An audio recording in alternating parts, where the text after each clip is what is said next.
There are intense fears amongst ordinary Iraqis that sectarian tensions in the country will be stoked now that the fugitive vice president of Iraq has been given the death sentence. The verdict came on the same day that more than 100 people were killed in a series of explosions across the country.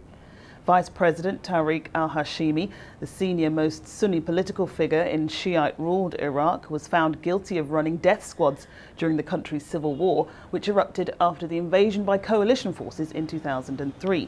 He was sentenced in his absence and has since fled the country. Today, he's condemned that sentence. In one of the latest attacks, police and hospital sources said 12 people were blown up and 35 were injured in the wake of this vehicle, which exploded outside a café in Sadr City in Baghdad.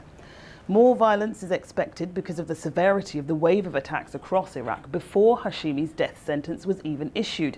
At least 58 people died as another car bomb exploded outside a French consular office in Nassiriya in the south.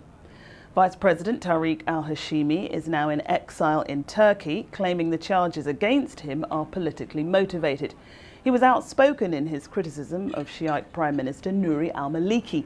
A warrant was issued for his arrest, and him going AWOL caused a breakdown in the already fragile power-sharing agreement between Shiite, Sunni and Kurdish factions.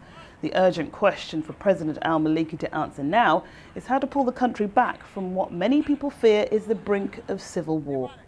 I'm Marvarine Cole. For more news, go to ibtimes.co.uk.